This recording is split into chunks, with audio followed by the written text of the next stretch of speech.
Olá, seja muito bem-vindo ao programa Ateliê de Negócios. O programa que fala das realidades, das soluções, dos exemplos de quem empreende trabalhando com produtos artesanais. As tradições, o bem-fazer, a economia criativa são pontos altos aqui do nosso programa. Hoje nós vamos conhecer o Ateliê Mônica Carvalho, uma empresa lá do Rio de Janeiro que trabalha com artesanato de uma forma linda, sofisticada e que tem uma preocupação muito grande com a questão ambiental. Quem vai analisar este case, essa história e também falar do mercado, eu recebo aqui, está comigo, Regina Machado, doutora em Comunicação e Cultura, consultora de Economia Criativa. Regina, seja muito bem-vinda aqui ao programa, mas eu quero lhe dizer que antes da gente começar a nossa conversa propriamente, vamos conhecer um pouquinho mais do Ateliê Mônica Carvalho, lá do Rio de Janeiro, e aí depois a gente analisa não só esse case, como disse, mas também este mercado. Vamos conhecer a história do Ateliê Mônica Carvalho.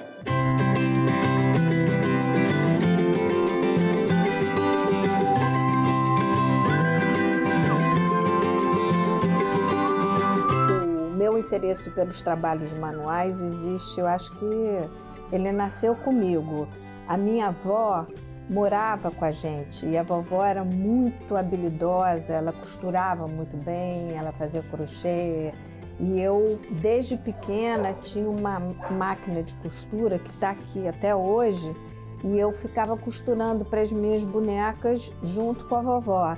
Então, eu sempre gostei de fazer fazia tapeçaria quando eu tinha uns 7 anos e sempre gostei demais dos trabalhos manuais e sou da época em que tinha aula de bordado na escola. Então, a dona Georgina, que esteja até hoje, eu agradeço a ela os pontos de bordado que eu aprendi. Meu nome é Mônica Carvalho, eu tenho 65 anos, e sou artesã. O primeiro pedido eu me lembro muito bem. O Sebrae levou as minhas peças para uma feira na Itália. E aí eu fazia umas bolsas de fruto moeda, que é uma semente redonda assim. E aí veio um pedido gigantesco. E eu falei assim, meu Deus do céu, como é que vai ser isso? Foi bem difícil. Porque eu acho que o difícil do artesanato é exatamente isso. Como você se prepara para um pedido grande se você não tem a estrutura para ele? E você não pode se estruturar para depois você ter o pedido, né? Eu comecei de uma forma muito limitada em termos de dinheiro, principalmente, né? Então era muito difícil. E aí esse pedido foi bem difícil para cumprir, né? Eu fui atrás de cooperativas, cheguei à Copa Roca, a Tete Leal me ajudou e a gente conseguiu entregar um pedido que eu não me lembro, na época eram 380 bolsas, era assim uma quantidade mega. Eu comecei fazendo amarrados de flores, arranjos de flor, peças penduradas, até o momento que eu cheguei a fazer tiras com sequências de folhas e flores, e aí senti a necessidade de enquadrá-las, aí comecei a fazer caixas. O início foi dentro de caixas, e depois o trabalho foi evoluindo e eu cheguei até as esculturas. E hoje em dia, no momento, eu estou fazendo os animais. Qualquer animal que não é nada, tem rabo de burro, orelha de coelho, boca de jacaré, e cada um tem um nome.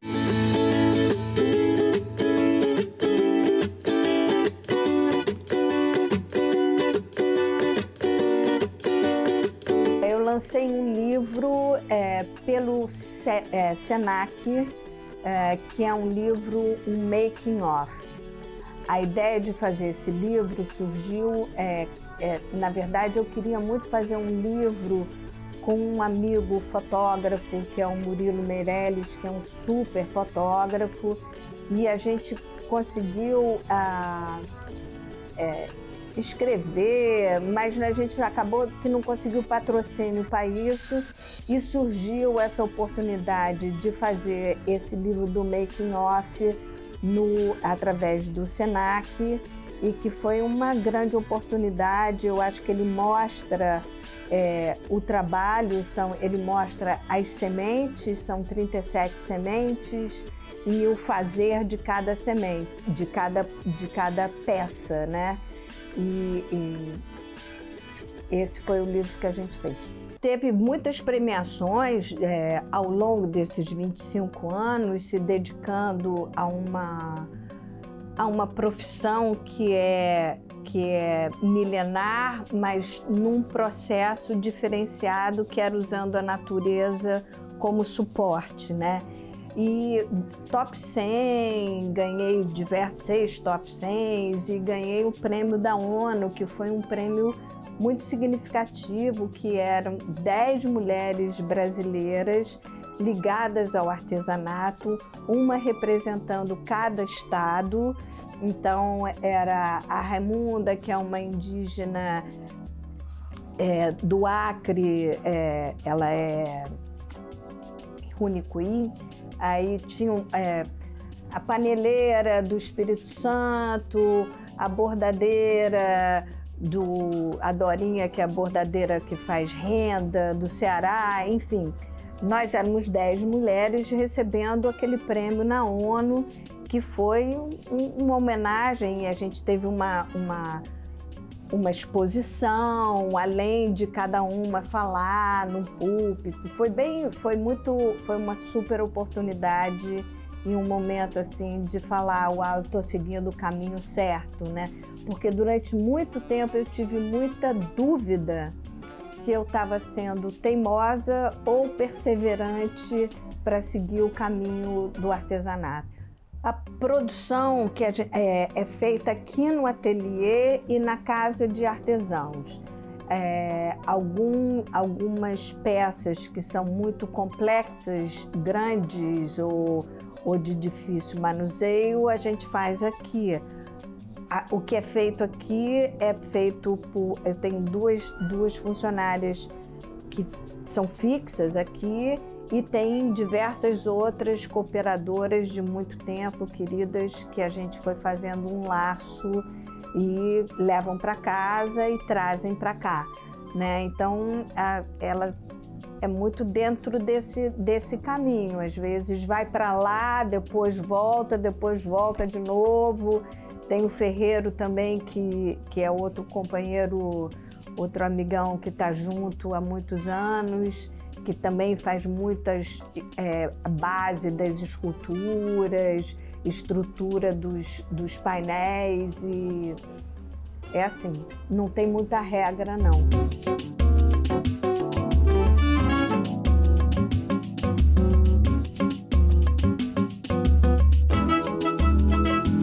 Olha, ter um showroom facilita, sim.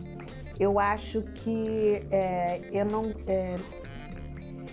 eu vario, eu faço muitas coisas muito variadas, e então acho que assim, poder expô-las e mostrá-las de uma forma sempre diferente é muito o meu jeito de trabalhar.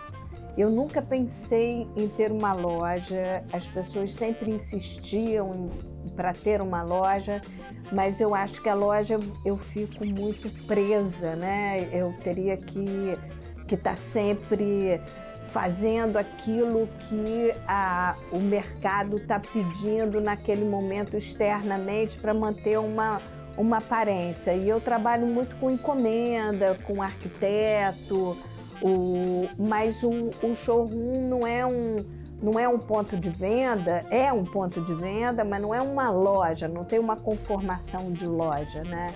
Agora, eu acho importante para poder mostrar e para poder receber o cliente, para poder dar prosseguimento a um projeto, eu acho que ajuda muito. Atualmente eu tenho muitos colaboradores, tenho o Orives, tenho o Ferreiro, e de artesãs na linha de frente, além das 2 que trabalham direto aqui, mais o funcionário 3 que trabalham aqui, a gente forma umas 10 pessoas com constância de trabalho. Uma das coisas bacanas que o artesanato trouxe para mim foram amigos, sabe? A gente conseguiu criar uma rede bacana de colaboradores, né?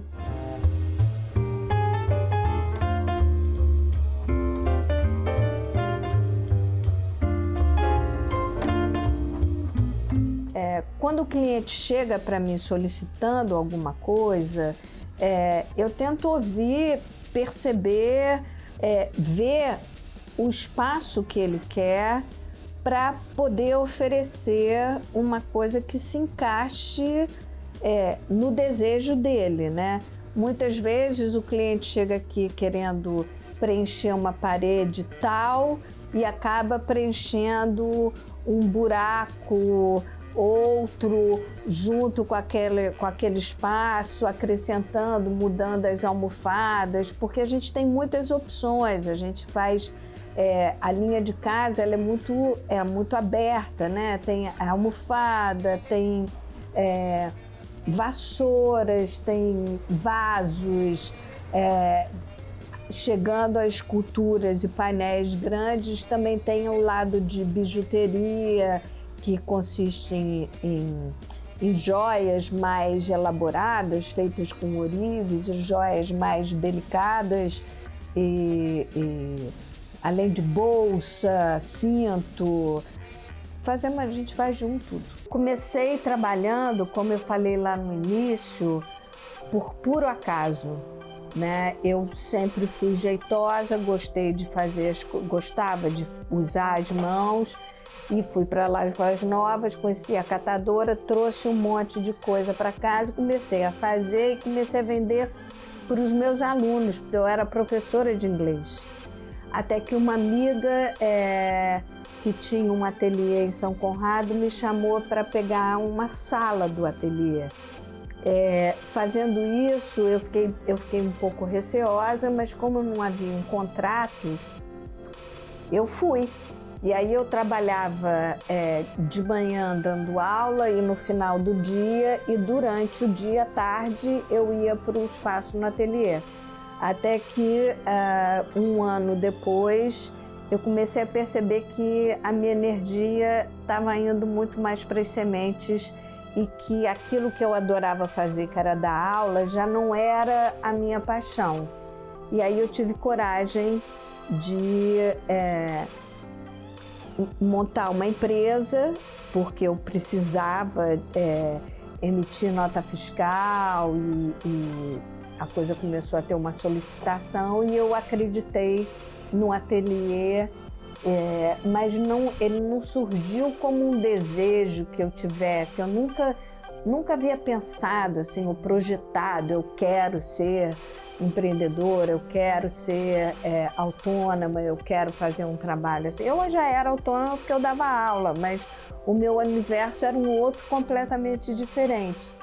E eu aceitei esse novo, graças a Deus. O meu trabalho, eu acho que ele tem uma coisa que me alegra muito, porque ele é um alerta, ele é uma forma quase que de você perceber, gente, olha só, eu nunca soube que isso era,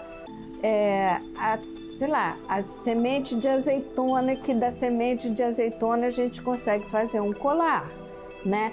É começar a fazer com que as pessoas olhem e fiquem curiosas ou desperte alguma coisa nelas para seguir em frente.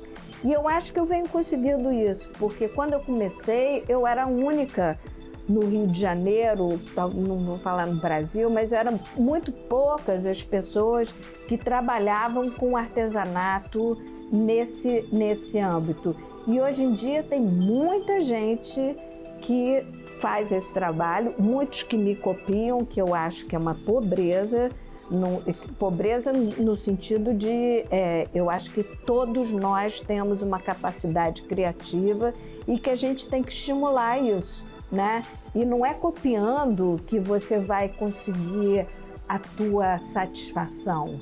É desenvolvendo o teu, contribuindo com aquilo que é teu, que é o teu olhar, que é único e que é especial.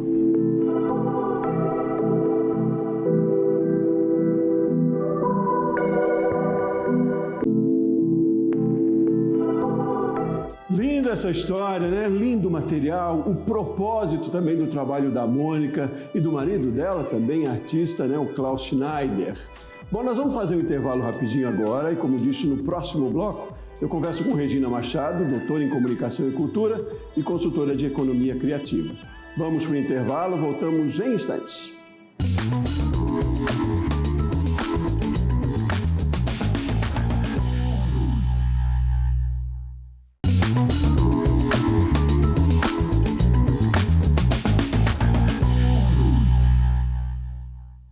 De volta com o programa Ateliê de Negócios, a gente está conhecendo hoje a história do Ateliê Mônica Carvalho, uma empresa lá do Rio de Janeiro que trabalha com produtos artesanais e com uma preocupação, um propósito enorme com a preocupação ambiental. Como disse, está aqui comigo Regina Machado, doutora em Comunicação e Cultura, consultora de Economia, para a gente falar sobre esse case e também sobre este mercado, que é um mercado crescente, consciente, eu diria, né? Regina, seja muito bem-vinda. Olha, eu que agradeço, sou espectadora do programa e é muito bom estar aqui justamente porque admiro demais, né, o trabalho da Mônica e do Klaus, e porque sou uma entusiasta apaixonada pelo artesanato também. É evidente, a gente vê aí no seu estilo já também, muito bom isso. E eu queria que você justamente me falasse um pouco desse cenário. Como é quando a gente fala de negócios em artesanato hoje, em economia criativa, nessa preocupação ambiental que eu diria que é quase que uma essência de quem trabalha com artesanato e de quem consome também, né, Regina? Me fale um pouco desse cenário para depois a gente falar um pouquinho mais do ateliê da Mônica e do Klaus. Perfeito. O cenário está num momento muito interessante, porque nós estamos justamente após um período de grandes reflexões, né, em comum, né, onde estivemos dentro de casa, olhando para os nossos objetos, enfim, e podendo refletir um pouco mais sobre o nosso estilo, nossa escolha, né, de consumo.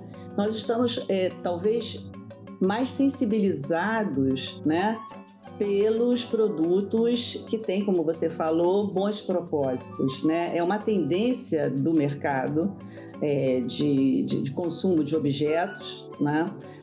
Essa preocupação com praticamente uma biografia dos produtos, né? Não só quem fez, a história de quem fez, mas também, né, os processos, né, que foram utilizados para a produção daquele objeto, né? Então a gente pode até dizer que a beleza, né, ela hoje anda junto com os bons propósitos. Então o bom e o belo estão juntos, né?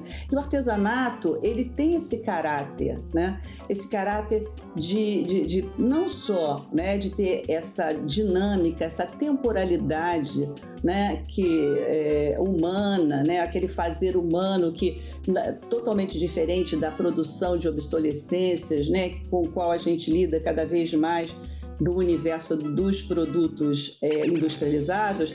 Ele tem a sua originalidade. Cada objeto artesanal é único e ele materializa todo um saber, muitas vezes que vem de uma ancestralidade, que vem de um resgate de memórias, de tradições importantes que fazem parte da formação não só, né, daquele grupo, mas da própria história humana, né? Então ele tem essa dimensão aurática, encantadora. Quando a gente conhece, né, a partir, né, da sensibilidade dos empreendedores criativos, dos artistas, quando a gente conhece a trajetória, assim, toda a resiliência, todo o empenho, né, que aquele trabalho tem, né, em sua essência, a gente consegue se sentir parceiro dessa visão de mundo, né? Então, é uma compra, o artesanato, ele hoje é um elemento que funciona não só no ambiente da moda, né? Nos looks, né? Onde a gente faz o high-low, onde a gente mistura coisas, sobretudo, né? Utilizando o artesanato para produzir aquele sentido de acolhimento, de sofisticação mesmo, né? Porque a simplicidade talvez seja o atributo mais sofisticado e mais difícil de ser atingido. Mas enquanto negócio é muito promissor também e é preciso ser visto mesmo como negócio também, em alguma maneira, para começar, né? Eu digo porque nós temos muitos dos nossos telespectadores que são artesãos, começam como MEI, mas com essa visão de que precisa ter uma gestão bem feita também, né? Com todo esse potencial, mas precisa ter uma gestão, um planejamento, um plano de negócio, para que, enquanto negócio, isso seja efetivo, perene também, né, Regina?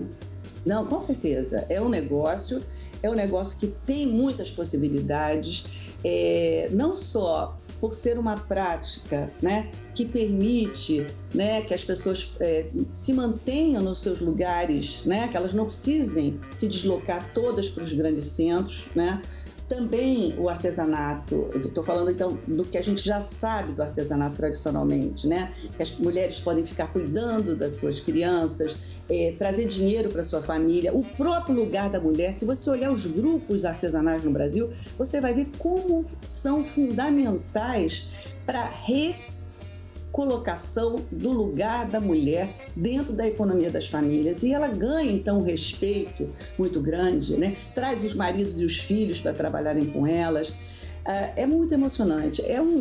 Realmente é um grande repertório de encantamentos, o artesanato. Mas a gente tem que entender que o produto do artesanato, assim como todos os produtos, precisam de várias instâncias intermediárias para que o seu sentido de valor possa se dar, né? Então a gente tem o produto artesanal e a gente tem todas as estratégias e de vários saberes que precisam ser acessados, adquiridos, para que você possa ter um sucesso e competir, né, no ambiente do consumo, que oferece hoje produtos de vários lugares do mundo.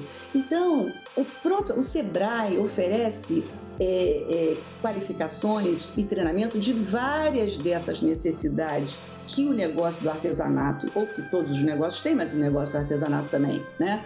A capacidade de você perceber, dimensionar o tempo que você está gastando para fazer aquilo, você organizar uma agenda de produção otimizada, porque o artesanato, ele hoje se beneficia da estrutura do pensamento das produções de design. Então ele tem toda uma lógica de produção que você pode organizar, você pode desenvolver, né, junto com os consultores, o melhor projeto de precificação para que você tenha claro tudo o que você precisa colocar de valor no teu produto para que ele seja rentável.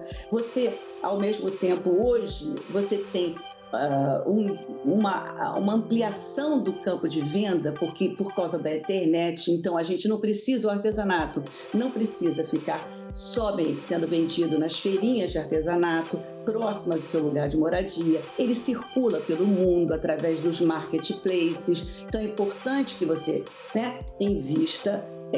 Às vezes a gente fala assim, nossa, mas o artesão tem que fazer tanta coisa. Mas assim, por isso que a gente tem vários grupos, né, de apoio ao artesanato, né, inclusive com fotógrafos, para que você tenha uma boa foto. A foto é muito importante, já que o produto não vai circular, não vai ter a apresentação comercial dele só presencialmente nas feirinhas. Outra coisa importante, quando o artesanato só era vendido nesse contato direto entre o artesão e o consumidor, o artesão, ele encantava com a sua fala, com seu sotaque, explicando todo o seu processo. Agora a gente precisa que esse encantamento, né, não se perca através das mini bios, que as pessoas possam contar suas histórias em storytellings de 2 minutos no máximo. E aí, só para terminar, porque as instâncias intermediárias são importantes, a questão da embalagem é fundamental, a embalagem, né? E uma etiqueta explicando e contando um pouquinho da história. Bom. O objeto hoje virou sujeito, ele tem biografia. Bom. Regina, estou sofrendo aqui de ter que cortar essa sua falação fantástica, preciosa, né? Instigante também, mas realmente o tempo nosso do programa chegou ao fim. Quero agradecer muito pela sua explanação aqui, por essa aula que você já nos deu aí, você é doutor em comunicação e trouxe muito bem para a gente. Foi um prazer enorme tê-la aqui conosco no programa Ateliê de Negócios. Volte sempre para a gente conversar mais vezes e com mais tempo também, viu? Um abraço grande para você, muito obrigado. Eu que agradeço, adorei participar. Muito obrigado pelo convite. Muito bem, muito obrigado a você de casa que acompanhou com a gente o Ateliê de Negócios de hoje também. Um forte abraço para você, volto no próximo programa. Até mais.